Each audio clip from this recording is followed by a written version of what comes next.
What is up, fellas? Good to see y'all back for another episode of the Blind Pig Podcast, courtesy of bgobsession.com. As always, you can find us on all major social media platforms, all major audio podcasting platforms, and of course at the mothership, bgobsession.com. Happy to be back again, a week removed from the old Al Galdi podcast, which is always cool to be a part of. He joins us about once a year, John, and he is a great conversation on here and a great listen on a podcast. We have done like 400 of these things, which is just boggles the mind to think about that we've done that many. And he's done that many like this year, which is just even more insane. So we've done 400. Are you sure? We're up there. Yeah. Wow. That's why he's so much better at it than we are. Practice makes perfect. So, figure we get together this week and talk about some of the topics. Unfortunately, as K-Dog's little note there says, the biggest topic of discussion right now, because it's the off season and there's not much to talk about, is the potential for AiYUCK and his shenanigans. I guess we can just jump off into that. I'm not a huge fan of the public stuff. I can kind of get maybe where he's coming from. He's not wrong in a lot of the things that he's saying, as far as being upset that the team is kind of is literally holding him hostage. But I mean, come on, dude. Some of this stuff doesn't need to be put out on social media. Yeah, he just comes across as a jackass. I mean, I don't know. That's how I see it. I was in favor of bringing him in. You know, why wouldn't you want to bring him in? But you just have to wonder what the hell he is thinking, and his agent is just like, he's got to be doing the exact opposite of every single thing his agent is telling him to do, because there's no way any agent is going to be recommending, like, antagonize the people that can give you your freedom, alienate everyone you possibly can and be as unprofessional as possible. And my whole thing about it is, it's not so much about San Francisco, because I have no doubt that San Francisco, they've got some guys in there that probably are petty and vindictive, but that's not who he needs to be concerned about. He needs to be concerned about his next destination, because the front office of those teams, like Adam Peters, they're watching his behavior and going, why the hell do I want to bring this into my group? I mean, and I just can't imagine that hasn't crossed his mind, that making a jackass out of yourself on social media when you don't have to isn't going to help you find a new home. So I don't know what the guy's thinking, man, but that's my take. I've I've kind of tuned out a lot of what's going on around AiYUCK, and this is part of the reason. Granted, we don't know what happened, right? Nobody but Brandon and the team actually understand how this fallout came to take place.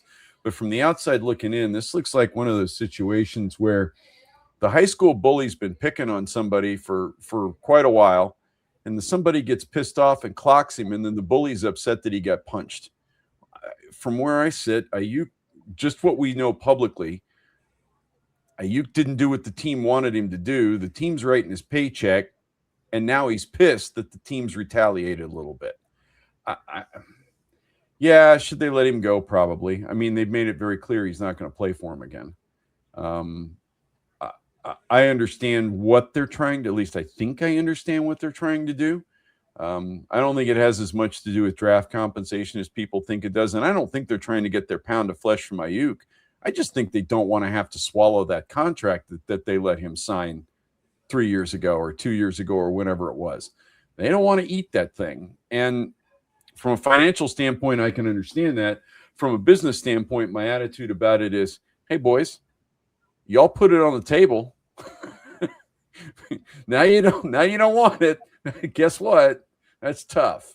To take it a step further, I'm not particularly interested in signing him in Washington anymore.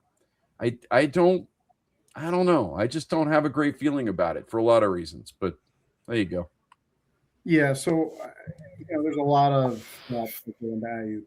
Would he improve our receiver room? I mean, if he's in form, without a doubt. Would he be a target for Jaden? Yeah, no doubt. If he's in form, and we don't know if he is. He hasn't played football in quite some time. But beyond that, it's that offseason stuff. I mean, he's creating a circus. And one thing that this regime does not need is a clown show running around Ashburn in training camp. The other thing is, when is he going to get released? If he gets released September 1st, how much does he really help us this year? And then what's the point? Are we trying to sign him in case he can replace Terry for next year if Terry's gone?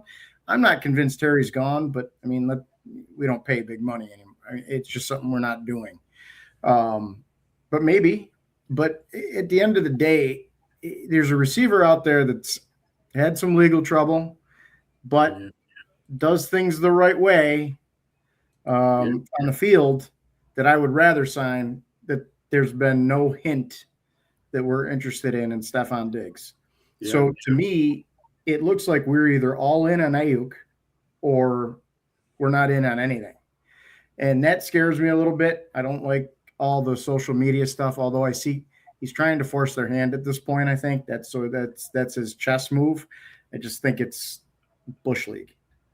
The other thing I'll throw out there is, I mean, it's one thing if the guy's Terrell Owens, right? Like Terrell Owens was an elite talent. If it's a guy like that, I mean, at least you can make the argument that, like, okay, this is really bad, but man, when he's in uniform and in a game, he's a difference maker. And I'm just not sure. Even setting the injury aside, I totally agree with you, Corey, that he would improve our wide receiver room, but it's kind of like, well, who wouldn't improve our wide receiver room to an extent? But he's just not like an elite player where you're like willing to put up with. There's only so much bullshit you're going to be willing to put up with him based on his talent level. So that's the other thing. I think he's really misreading his value right now. And then the injury, coming off the injury just adds to that. So I don't know what he's thinking. See, I don't know. I don't totally disagree with you, Johnny. Is not an elite wide receiver one, but I think that's kind of the point with the interest that we do have is not to get him at wide receiver one money. It's to get him at a bargain.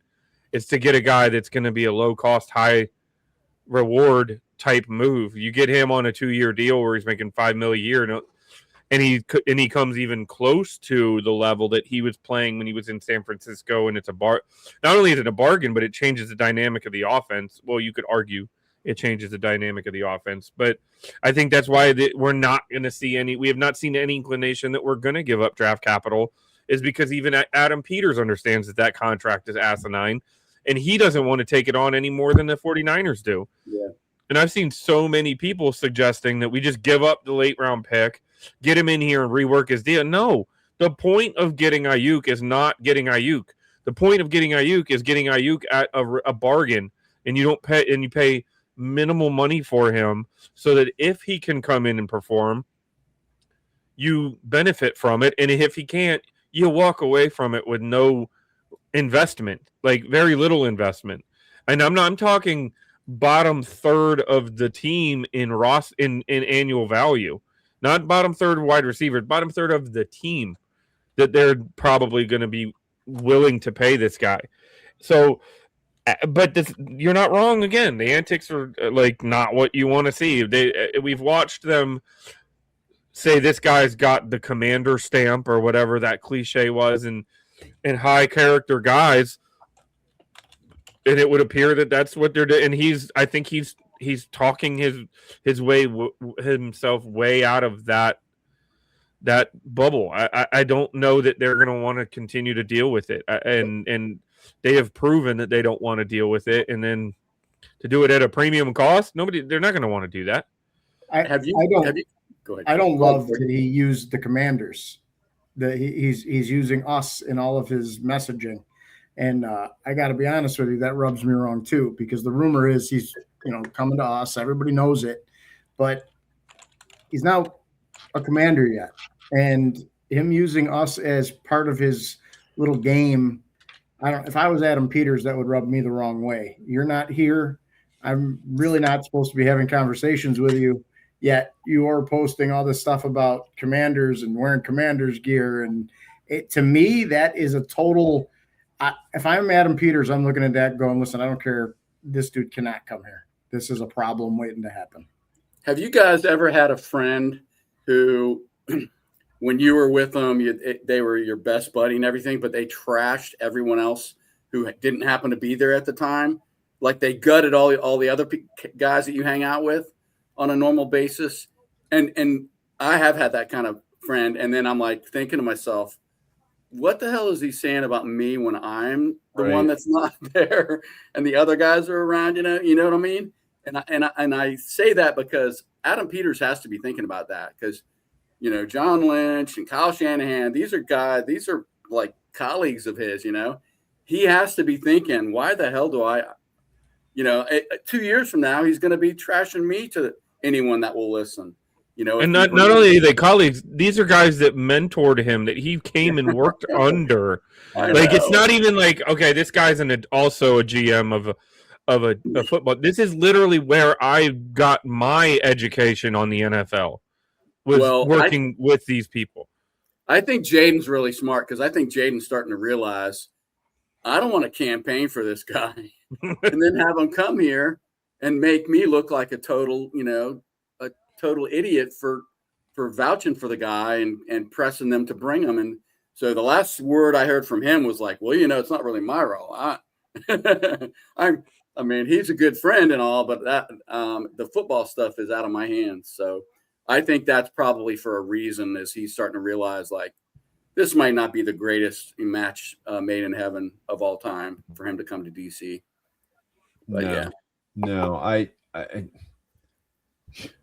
keep coming back to, I forget which one of you, this tells you how well connected my brain cells are. I can't remember who said it at this point in time, but the last thing we need in Washington right now is a circus, right? I mean, at the moment, we've got almost 100 guys on the roster, all singing from the same hymnal. We don't need somebody trying to solo. We just don't. I mean, even Jaden Daniels isn't really trying to solo. And if anybody on this team is in a talent position to do so, that's the guy. And he's not. He's singing the same tune everybody else is singing. The rookies are singing it. The vets are singing it. Terry sounds as happy as he's ever sounded in the entire time he's been here. I think you can totally mess the chemistry up here if you're not careful. And, a month ago, I think it was probably like 75% of fans. I'm just throwing this out there based on what I've read and social media and X and on our board. I would say about 75% of the fans who I saw chime in were pro bring AiYUCK, get them, go get them. And I would say that's probably flipped. It's probably more like 25% of Washington fans want him now. And that's something that he should be thinking about, is because that just shows you what a poor job he's done of like making himself look attractive, so that another team would give him a chance. So I don't know. Maybe I'm wrong about that, but I think most fans are like, just like with us right here, we're like, no, thanks. I mean, just not worth the drama. Honestly, I think if he just kept his mouth shut and kept a low profile and not said anything, I think I doubt very seriously you'd find very many fans of any team in the NFL who didn't feel sorry for the guy at this point in time. The 49ers would absolutely be the bad guys in the room. Yep. And I think everybody would agree on that. But the more he shoots his mouth off, the less sympathetic he becomes. And the less any team's going to want him. It's not just Washington. I mean, because if he pisses us off, I'm sure in the back of his mind, he's thinking, there's 30 other franchises if Washington doesn't want me. Well, but are there? Yeah. Where are you going to go, man? The Jets? And I think the biggest issue with it is the only reason that he is speaking because he feels like he has to justify his actions to everybody else. When anybody who's been paying attention before he started talking on social media was looking at the Niners like, what the hell's wrong with you guys? Like, just let him go. And since he just started publicly running his mouth to somehow justify it, that's what's kind of turned it. Yeah. If he had just kept his mouth shut and let the things continue, the world was looking at San Francisco saying, your move, guys, like, what are you doing with this guy? It's not fair. But now that he's out here, like you said, wearing Commanders hats, holding a Commanders football, talking about belt to ass and calling them, using riddles to call him a bitch and some other words. And it's just like, dude, people were already on your side, and now you just look crazy. Like that proves, though, why we shouldn't want him at this point, because he had everything going and he's not using his brain well enough to say, I'm going to let this continue. Instead, he decided to make himself visible to the world. And at the end of the day, it's not what he needed to do, in my opinion. So, I mean, that proves this is it. So to the point John was making earlier, I would have been fine with him. In fact, I would have wanted him about a month ago because I think he improves our room. But as soon as he started talking crazy and wearing our stuff, I completely flipped. I want nothing to do with the guy. And he clearly doesn't listen to anyone smarter than him. He didn't listen to the front office. He didn't listen to the physicians about rehab. He didn't listen to the speed limit sign when he was doing 100 miles an hour, and he's not listening to his agent and the people that are trying to advise him. I'm sure he's not. So it just makes you, I mean, who the hell is he going to listen to? So I hope we just kind of, let's not go there. So, on to a little bit more of an enjoyable topic. We were throwing it around this in one of our threads that is now up to 50 pages about Durante Jones and the defensive staffing thread. And something popped up with Charles Omenihu, who I don't have his quote in front of me, but gave a little bit of an insight to what our defense is actually going to look like and what we could expect. And from what I've gathered and everything, it's kind of like this under front style defense. And that's why I kind of tapped K-Dog to see if he could come on, because he was the first one to say, I love this defense. And being the coach on the level you are, you run this defense. So I thought it'd be cool to have you on. And if you could kind of put it into layman's terms a little bit, what he was kind of getting at and what you think we might see from kind of what he was alluding to. Yeah, so a typical base defense in all levels of football is based off of the Miami Hurricanes 4-3 defense from back in the day, which is an overfront. So what does an overfront mean? An overfront means the 3-technique defensive tackle.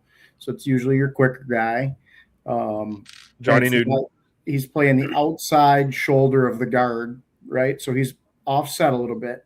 In the overfront, he's to the strong side, which is great. It does a lot. You can do a lot to protect your middle linebacker, your true Mike in that scenario, because your Mike's stacked behind the center essentially in that situation. So you're protecting him by putting a guy in both bubbles so the guards and centers have a hard time getting off to that Mike.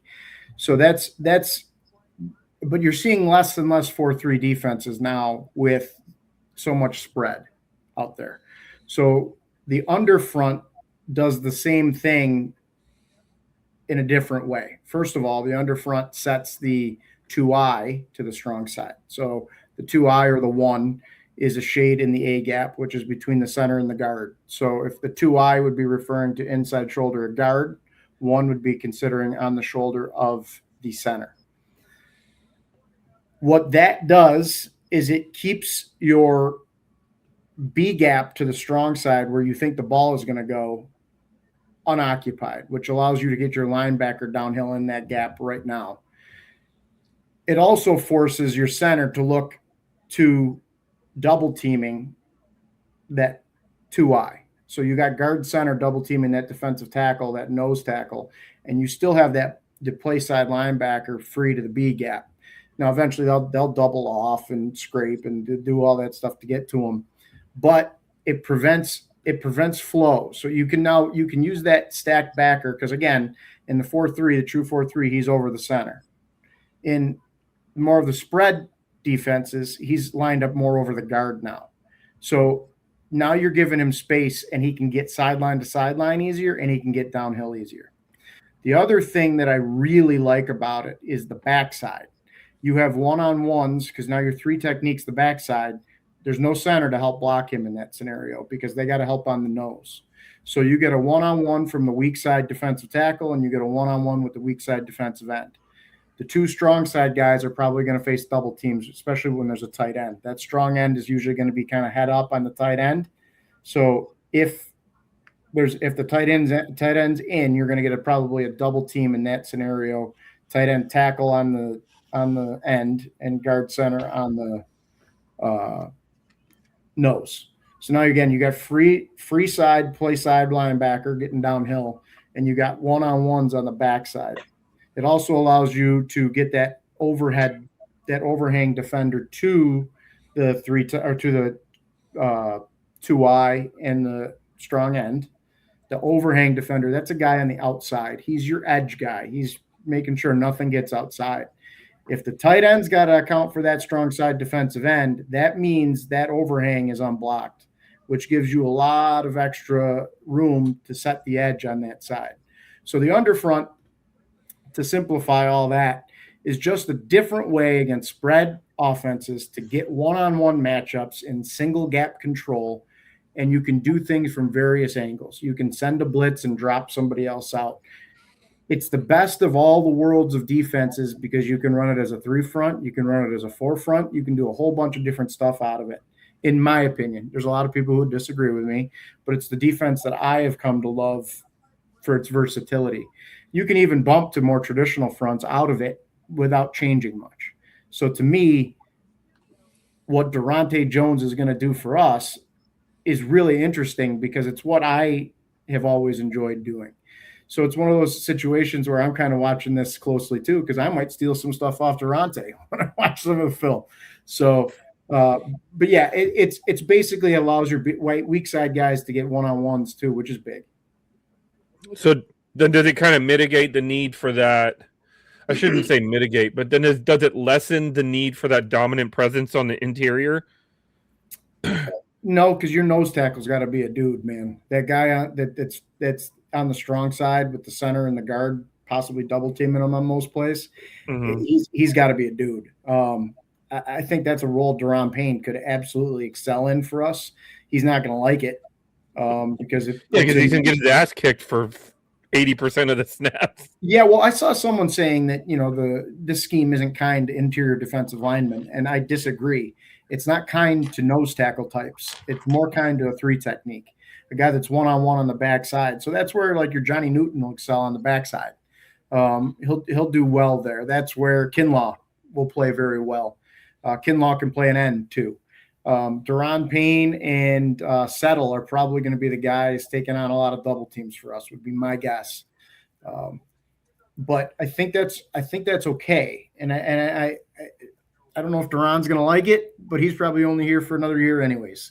So suck it up, Buttercup, get your job done. So there's all we've kind of heard since Durante was announced was that, well, he's going to be a Brian Flores clone and he's going to run the Vikings defense with like a ton of blitzing and everything else.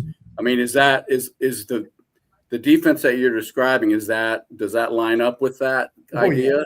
Oh yeah. The league I coach in, I'm one of the most blitz heavy defensive coordinators out there. I love blitzing. But it's not just to blitz. You can do a lot with your front by sending a blitz. So for instance, let's say Sonny Styles is our strong side linebacker. We get a double team on our 2I. So remember, that's between the guard and the center. So the guard and the center double team him. Sonny Styles is stacked over that guard. That tackle accounts for that defensive end. Sonny Styles blitzes B gap. Someone's got to be there to pick that up. And that's a great role for Sonny Styles to be in my opinion. Whereas a Frankie Louvu is kind of a hybrid guy, and he should be more on the backside, the weak side of that defense, because he can get some free runs off the backside, especially if you blitz off the backside too, because that tackle takes end, the guard takes the 3 technique, you get a free run through somewhere. So there's a lot of things you can do with it. But yeah, you can roll your safeties, you can do all sorts of stuff. You can disguise coverages. I love disguising coverages. It's something that's I think is very underrated, but you can roll, and on the NFL level is a little different. These quarterbacks can pick up on some of that stuff. But the more you can do to confuse a quarterback, the better off you are. And to me, this system allows you to do that tenfold. So we always, as fans, we always look at our own players from like previous years, and like, on offense, it would be, well, McCaffrey's going to break out, Sennett's going to break out. We're always hoping we're always talking about the potential of players. You mentioned Newton on the defensive side of the ball. Do you see this as like maybe, because Newton's probably one of the most controversial picks that we've had, in that we put a lot of stock into him, and he's shown flashes, I guess is the best way to put it, but he really hasn't cemented a certain role on the team so far, to the point where he's like an entrenched starter every week. Do you see him taking a big leap in that kind of a defense? He could. It's so far in training camp, Derek's status, OTA, All Pro voting opens tomorrow. It's true though, but Newton has stood out in camp in the OTAs, and I think a big part of that is, and I don't know for sure where he's playing, but if I was guessing, he's playing that backside 3 technique a lot, and it's getting a lot of one-on-ones. And Newton is not an untalented guy; he can play. So, do I think he's probably going to have his best year if he's playing out there? Absolutely. Do I think he's going to set the world on fire? No, but I think he's going to be a strong asset to us in that role. Absolutely. Yeah, I saw a clip that was shared of him, and I shared it on the board. I don't know if you guys saw it, but he looks like an absolute just cannonball of a unit. He looks like the shortest guy in the defensive tackle room, but he is just solid, and he has some explosive feet, and that's something that I think we all kind of heard about him coming out of college, that the excitement is that he's got the ability to be explosive. He is not going to be a space eater type defensive tackle. I don't think he was ever expected or wanted to be that, or that the team wanted him to be that. And I mentioned on the board today that if Newton is able to take that step and break out this season, I mean, that changes a lot. It changes a lot on the field. It changes a lot for our future, because right now, like you said, this is probably Daron Payne's last season here. Next year, Kinlaw is going into his final year of his contract, and I don't think anybody's seen anything from him to warrant some sort of big extension. Newton's the youngest guy along that D line at the interior, outside of some guys like Tuttle or anything, but those guys aren't contributors right now. So if Newton has the ability to kind of step in there and be a meaningful, impactful part of the interior D line, and it changes the view on Adam Peters. That's one of the most critical draft picks about Peters is Newton.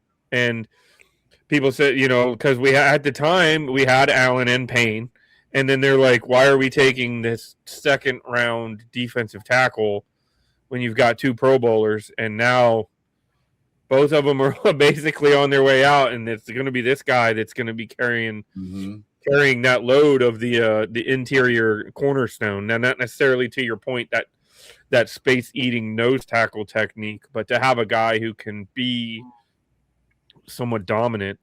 And I think Keim said, or somebody said, that he's kind of like the dark horse to be the breakout candidate this year, because of the new scheme, because of what they're going to ask him to do, because they've seen him putting in the work. And to your point, he's always been talented. He just hasn't carved out a position yet. So, yeah. No, go ahead, Corey.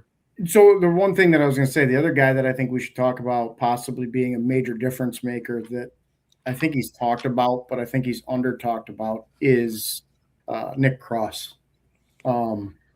With our ability to roll coverages and him playing kind of down low at times, I think he gives us some versatility in the run game, especially that I think Durante can utilize to do some kind of creative and off the wall pressure schemes. So I think Nick Cross is a big one, but I think we have a significant hole at the post safety. And that's where I'm more concerned about post safety than I am corner, because I don't know who's going to play that deep safety role. I'd like to see a guy like Mike Sanderstill get some reps there just to see what he has, because I think he's got good range and I think he's got good football instincts. I'm not sure he's really a corner. I think he can play there and I think he can excel, but I think he might be a guy that could blossom as a free safety. But other than him, I don't really like our safeties, our post safeties. I'm not a big fan. Quan can't play it. In fact, I've heard from camp he hasn't been playing out there. I don't know what to think of Harris. I'm worried there. I think corner, we got some guys, and I think it's under discussed, but I think Akello Witherspoon is actually a pretty good depth piece for us. I'm not saying I want him starting for us, but I think if he has to start a game or two, I don't think that's terrible. Although overall, I'd say our corner position is fairly weak, but that post safety is scary. I see, and corner is actually where I was going when I started a second ago, because last week I was a little surprised that, you know, all of us were focused on the angst around the wide receiver position, and out of the blue, Al Galdi was like, "Yeah, I'm not as worried about wide receiver as I am cornerback," which kind of threw me a little bit. So I guess my question is, does this scheme up front help the corners enough to make the guys we've got on the roster viable? Or are you worried about that too? It does, as long as the backside guys do their job and get the pass rush going. So that's where Owe and Newton and Chason and those guys have to earn their contracts. If we can get pressure on the quarterback, it takes pressure off the corners. Minnesota's corners last year were not great. Jeff Okuda started games for him, and right now I'm not sure he's going to wind up anywhere in the league. So, but overall talent-wise, yeah, I mean, I am – our corner position's not strong. I would have loved Delane, not over Styles, of course, but I would have loved Delane in a different scenario, because I think we'd be much more comfortable with our corner situation. But I'm worried about the safety. I think that's the biggest thing, because if there's going to be a shot, it's going to be up those seams, I think. If we're getting pressure. If we're not getting pressure, the corners are going to be a major problem too. So we got to get home. So if you were betting on it today, who lines up in that position on opening day? Which one? That safety position. I'd put Sainer still there, I think. So you'd play Witherspoon every down? No, I don't know what I would do there. I think we need a corner. Mikey's got to go there for now. So Mikey and Amos are probably the two that are going to be in the corners. Yep. And then your safety's got to be. I have no idea. What about Robertson? Robertson has shown the ability. You want him inside. You don't trust him outside. Is that? I like him as a nickel corner. Okay, so it's not that he can't play; it's that you don't want him outside. No, but I think he can. But here's the thing: I've seen a lot of the conversations, and I haven't studied Robertson, extensively, but I actually think he can play a little bit outside too. I'm not as worried about corner as many people are. A lot of it's scheme related, but I also like Robertson and Witherspoon.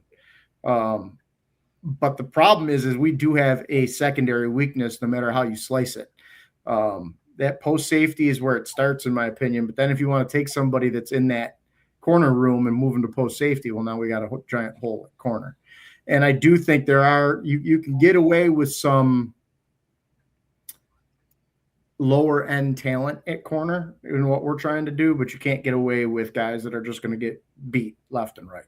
So we have a problem in the secondary, I think. I think we got a ton of guys that can play that roll-up safety role.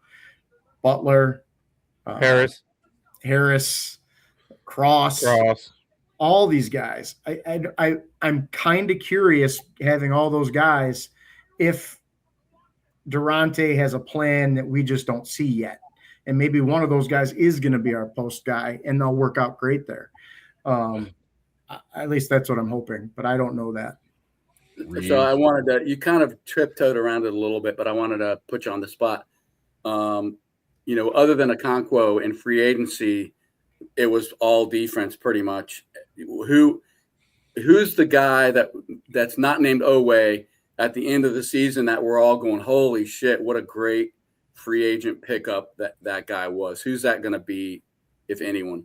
I'm glad you added free agent pickup because my answer was about to be Sonny Styles. But since you said free agent pickup, I think it's going to be Nick Cross. I think he's going to be a big one for us. I think he has a great setup for us. I'm not even sure Oweh is going to wow us. I think he's going to do well. I think he's going to play his role and do a good job in it. But I think Nick Cross is a big one. And I think the other one that you got to look at is Leo Chanel. Mm-hmm. I was I'm waiting. I was shocked we hadn't heard you mention his name yet. I'm interested to see how they use Luvu and Chanel. I think I know how I would. Luvu would be my outside guy sometimes in my backs on my weak side, coming off the edge at times and kind of creating havoc from that role. But if Chanel's starting with Styles, I think the speed we have at inside linebacker is going to be a problem for teams because they get downhill and they fly sideline to sideline. So there's not a whole lot of free space. So if our nose tackle type does their job, we're going to have Sonny Styles plugging a gap and Leo Chanel over the top of it. And I think that's going to be a big one. So I think Chanel and Cross are my two glue guys that are going to make a big difference. And I think Oweh is going to be the guy that we notice more for bigger plays of those three. Cool. One other name, though, I would like to throw out there that I think is going to be one of those sneaky pickups that nobody's really talking about that is going to pay dividends is Rachaad White. I don't think people are talking about enough about him. Krosky Merritt got himself in the doghouse last year with fumbles and drops.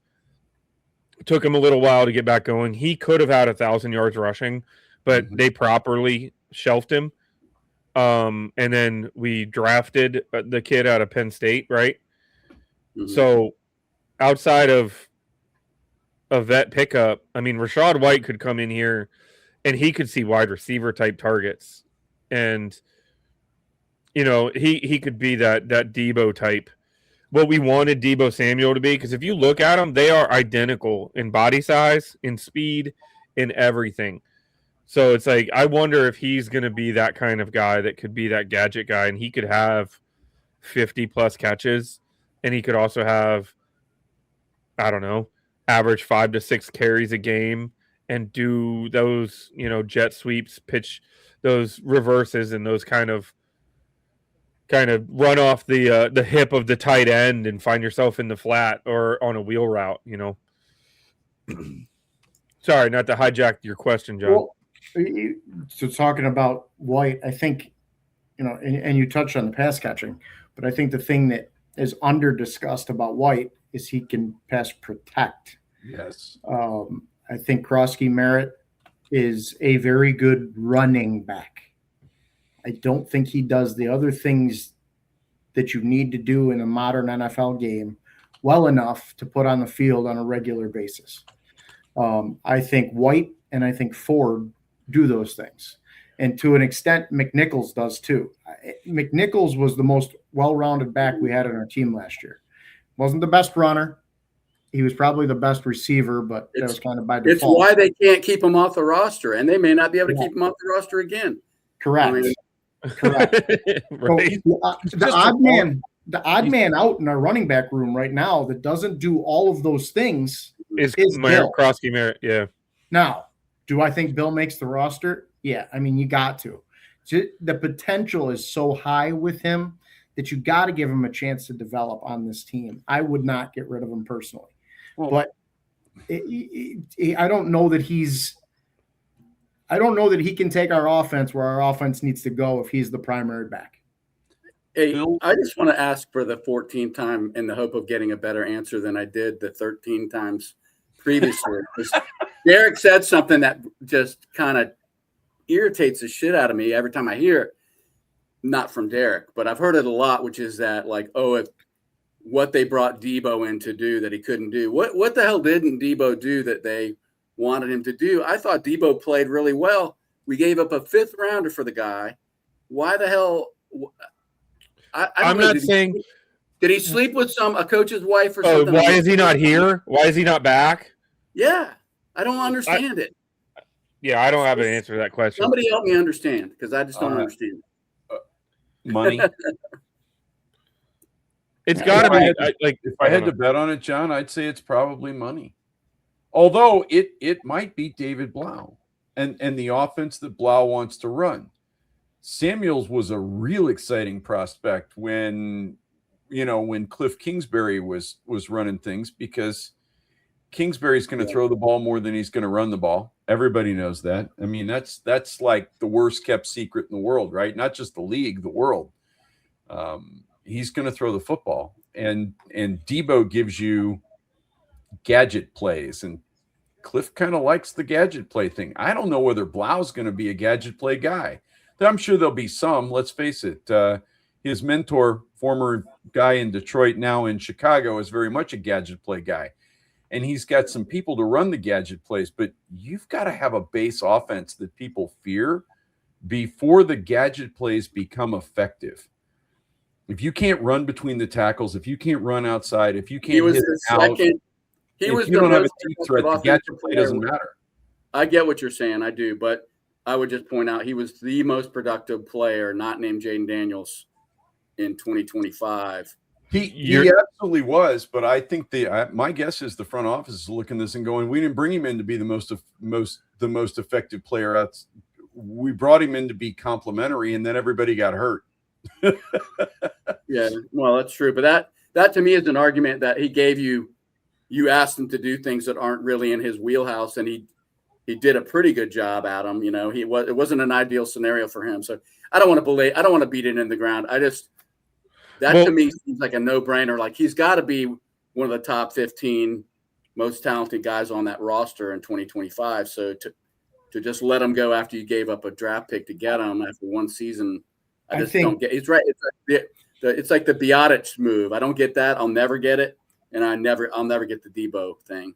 I'm 100% with you on Biotic. I still don't understand that one. But what I think, and again, I'm not Blau and I'm not there every day, but what I'm guessing is Blau sees Jalen Lane and McCaffrey, and he thinks he can get Debo level of performance and style out of the two of them.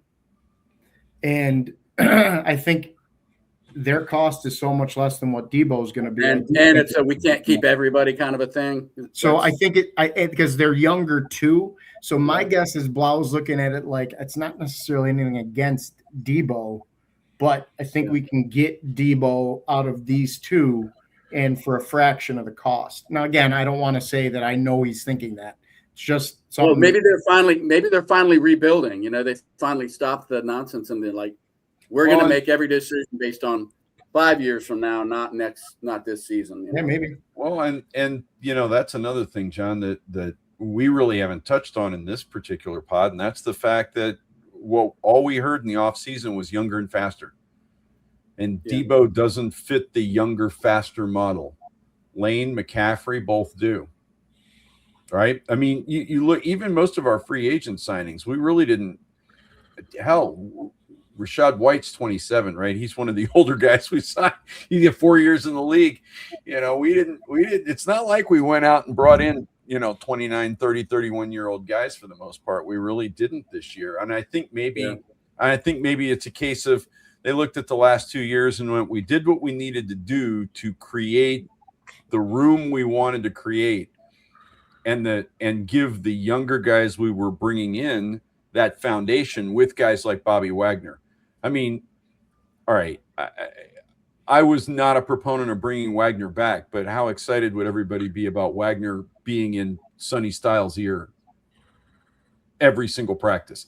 I'm not sure Styles needs that, but it can't hurt, right? Wagner is the professional's professional, but yet they didn't bring Wagner back. And I'm not upset about that. If I see Wagner matched up with a tight end in the flat one more time, I'm going to cry. It's a loss, right? So Styles is not. I I do agree with you, Bob. I think the one glaring difference in that analogy is that they didn't draft someone in the first round to replace Deebo Samuel with.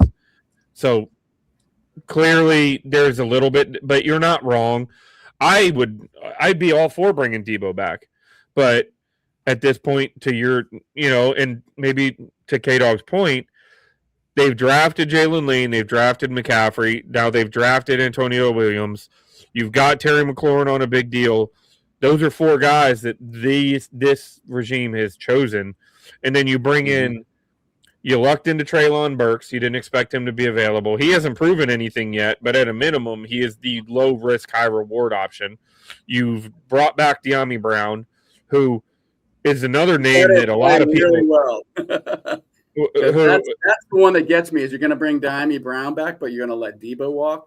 Well, you're not wrong, but you brought in Van Jefferson. They've already cut a wide receiver this offseason in Ja'Cory Brooks. I mean that now that room has become almost crowded to the point that, and I'm speculating, but I wonder if they look at it and say, okay, you bring in Deebo, where do you make room for him? And if you're making room for him, is he that much of an upgrade over what we can get? To K Dog's point, with what we already have on the roster, and I'm not arguing against it. If you brought Deebo back, I'd be 100% be for that move because, like you said, he instantly makes the room better.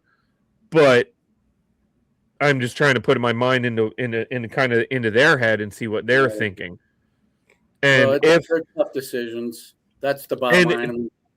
And to that point, if they're also looking at a guy like Rashad White and Chigakonkwo and saying, we're going to get more production out of these 2 guys in a similar role of Deebo, or at least what we would want to put Deebo in, and they're younger, faster, healthier, and less expensive than what Deebo would probably want. Because a lot of people are, I mean, of course, like my little thing says, OTA, all pro voting opens tomorrow. There's been a lot of talk about Chig. There's been a lot of talk about. I've seen a bunch of people mentioning De'Ami Brown looking different, Johnny Newton looking different, Jaden looking bigger.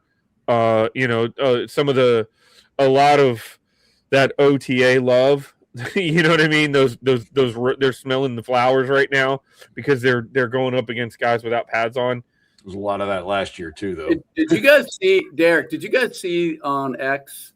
The clip of Jaden under center, and I think it's just one play, and people are like freaking out because they don't feel like he went through all of his reads. I mean, it's literally like a 20-second clip. I'm like, are you out of your freaking minds? Like, you can't even tell what he's looking at for starters, but it's like the level of, I guess there's nothing real to talk about, so we have to make up insane theories about.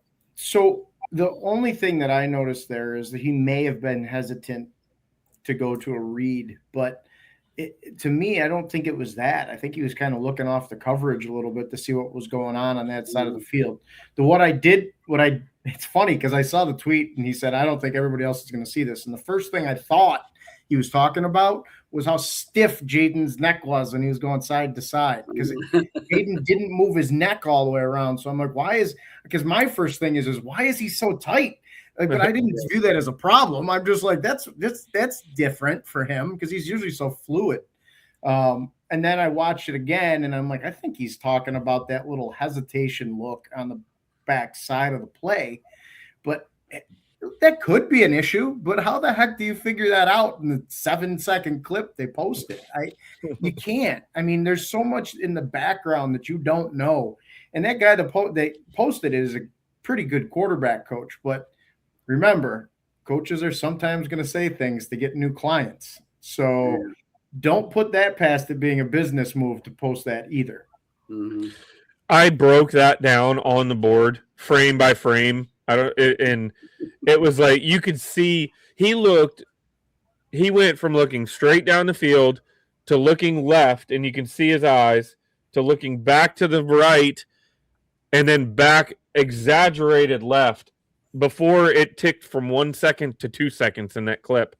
And it's like That's not panic. That's not a misunderstanding of the read. Like if you know what I mean. Like a guy who's panicked is anxious. There's anxiety there. It's desperation. That was not desperation, because by the time he looked far left, it got Luvu to commit to the outside, and then he came back to the middle and he hit Sinnott in the vacated area of where Luvu was. So if the great Joe Gibbs were on the podcast, he would definitely say that Jaden was reading his guts out on that play. but to the point, it's like the guy, his exact quote was something along the lines of, "That's not what you want to see from a guy who's in a new offense or something." And I'm like, actually, like, that wasn't a panic in a new offense. Like, he didn't understand where he was supposed to be looking. Like, he knew where he was going with that ball pre-snap, and you could see it in his body language, or at least I could. This 41-year-old fat guy sitting behind a keyboard watching it, but I didn't see I didn't see the panic. I didn't see the misunderstanding of what to do. I don't know that it was worth that much analytics into that one play. But even if he did get confused by his read, even if, and there is possibility that he looked the wrong way, there's a lot of things. One, it's OTAs. That's what you have these for. Right. Two, he got to the right read anyways quickly, and he did not look panicked. He didn't look anything.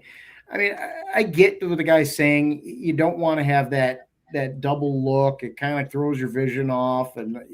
But come on, Jaden Daniels is a professional quarterback, and while it's not perfect, it's OTAs. It's what they're there for, and the timing was fine. So, do I think there could be a small issue that needs to be corrected? I mean, it's possible. Do I get that from that clip? Absolutely not. That's a guy that's just trying to sell some wear. I think. I was trying to find the Allen Iverson practice. It's practice, man. Practice. And to your point, this is when you want some level of fuck up when you're practicing. Like, right. A lot of people, it's this unrealistic expectation that somebody's got to be, in order to justify their contract or their ability, they need to be perfect all the time. And it's criticisms that we see all around the team, all around all of it. Nobody's going to be perfect all the time. The best quarterbacks in the league to ever play this game still lost 20 to 30% of their games. Like, and if he struggles, and if there are questions with the offense, and if there are questions with the read, it's understandable given the fact that he's in a brand new, like, everything is new. It's new for all 53 guys. It's new for all 90 guys that are in the locker room. Start having these problems in preseason games, and if we're watching joint practices against the Dolphins and the Ravens, and he's looking happy feetish and shook, then we need to start looking and seeing what we're going to be looking. But now it's freaking June. Sorry, rant off. This has always been one of my beefs about crap like this. It's my beef about crap like we watch during the game too. None of us actually ever know what the play call is. You just don't know. You can look at the all 22 and you can make an educated, Corey can make an educated guess. The rest of us are literally throwing darts at a fucking dartboard, pretending to know what the hell we do, because I've never so much as even played high school football, right? I mean, I can listen to the jargon and I can kind of understand what Corey was talking about to begin with, but not without a cheat sheet, right? I mean, my brain does not process the vocabulary that Corey was throwing around to open this podcast up the way his does. It just doesn't. But then he doesn't want to hear me talk about networking either, so it's all good, right? We all have our things, but it just pisses me off to listen to armchair quarterbacks like me, most of these guys commenting on Twitter. I mean, even the media John Keim hasn't played football since junior high or high school. You know good and well, right? Dude went to Ohio State. Come on. He hasn't played for a long time. If he played, does he what now? Is it his job? Sure, it's his job. Does he listen? Does he? But unless you're in the headset and you understand what the play call means and you know what everybody was supposed to do and you know what the read order was, there's so many variables that go into a modern professional play call on offense that I don't see how anybody looks at an ISO of the quarterback without being able to see what the receivers were doing and says, "Oh, I'm worried about him." The fuck? I don't get it. But just my theory is this time of my year. theory is that Kay Adams was walking by on the sideline staring at that. That's my theory. Hey, yeah, I would double take it myself. Not even gonna lie. I just tossed the ball back to the coach and gone, "That's my mulligan, coach." I just I was distracted. Anyway. You do bring up an interesting point, and I am curious, K-Dog, because it's being somebody who's been who does this professionally.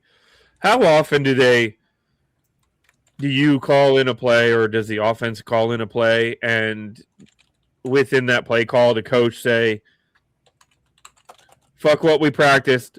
Look for this, and if this is there, take it, or even if it's kind of there, take the shot." Right? Like it happens. I mean, a lot of the times you're game planning for what you're going to do. So for the most part, you've already kind of done that in your game plan. Mm-hmm. But if a team's giving you a different look than you expected, I called the offense last year for my team, and I did that probably 10 times a game.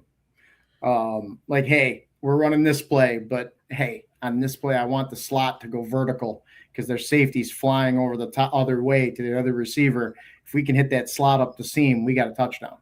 So is there minor adjustments like that in game? Yeah. How you get to it is a little bit different, but as long as concepts are taught, you can kind of riff a little bit. So yes, that happens. And I'm telling you right now, that happens in the pros, but a lot of times it's going to be the quarterbacks that are doing it, not the coaches. Although that even further solidifies the point of we have no idea what we're looking at, because they could have said in the call, "We've run this play in practice 700 times, but here's what we're going to do different this time."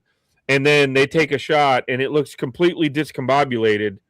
But if it had hit, it would have been a genius of it would have been perfect. Like football is about adapting. Mm-hmm. Being good at football is about adaptation. And it's not necessarily halftime changes. That's so overrated that people it's play say, to play. Great halftime adjustments. It's like, well, no, they just made adjustments. It happens for 4 quarters. So halftime, you just get to talk about it a little bit more. But yeah, I mean, I think being able to adapt is one of the biggest things in football. Like if you have a run play and the backside defensive end's making the play, well, all right, have your quarterback keep it and go out the back door. Even if you've never really done that, even if it's Kirk Cousins, run, get 7 yards, get them down, get safe. And they're going to be like, okay, well, we can't let Kirk Cousins run for 7 yards. So we got to do something here. You got to make sure we're staying home. So, I mean, just little things like that. You don't even have to change part of the play. You can just change what's happening with one guy, and it gives a whole different look. So, I could give a guess on any given play, but then is it the same protection that I think it is? Is the rules the same as I thought it was? There's so many different things up front and in the play call. So, yeah, a lot of that stuff can be adjusted on the fly pretty easily. Well, fellas, it's been real. We are concluding. I believe this is our second OTA. And are they going into their break now to go into late July for training camp, or do we have one more? I don't remember off the top of my head. Not that, again, nothing's coming out of OTAs. We're seeing a lot of speculation, but if this team has been good at anything, it's been good at keeping its damn mouth shut. So we have no idea what's going on, which I love. I love that everybody's speculating so hard to try to figure out but nobody from the team is giving us anything. because for how long did we know what they were thinking and doing before they did it? So more of that, please. Let's continue that. And hopefully this AiYUCK situation gets worked out. Hopefully, no offense, but hopefully he gets cut and we don't pick him up in the first week and then everybody can just shut up, see what happens, right? Like that would probably be the biggest answer to anything. But I hear you, Bob. I don't see it happening, but okay. What, you think if he gets cut, you think we bring him in instantly no matter what? Sadly, yeah. At this point in time, I do. Sadly, I mean, it's not what I want at this point in time, but if he can pass his physical, I think he's a Washington Commander like about 20 minutes after San Francisco's paperwork clears the wire at NFL HQ. I do. And I'm not thrilled about that. I mean, I was dead serious when I said right now I wouldn't sign the guy. But I think the talent that's there, if he's right, is too much for this front office to pass up if they can get him for a price they're willing to pay. They don't want him for the current contract, and I'm very happy about that. I'm less unhappy if they sign him on a prove it $8 million a year deal, right? Than I would be if they trade a 6th round pick and pick up his current contract. That'll piss me off. That will just piss me off if they end up doing that. Oh, I think if they were going to do that, it would have already happened. Well, you know, there are two sides here that are potentially getting desperate. That's the thing I don't think everybody completely understands. It's not just, actually, 3 sides. Brandon Aiyuk is the most desperate of all the parties involved. But the 49ers don't want to pay a guy to walk around in street clothes come Sunday in February. And that's what they're going to do at the rate they're going. Washington, on the other hand, desperately wants a number 2 wide receiver. At least we all assume they do. So I don't know. I just, So I did misspeak. OTAs yesterday, today, and tomorrow. Then they have mandatory minicamp the 16th to the 18th of this month. So second half of next week, they will have mandatory minicamp.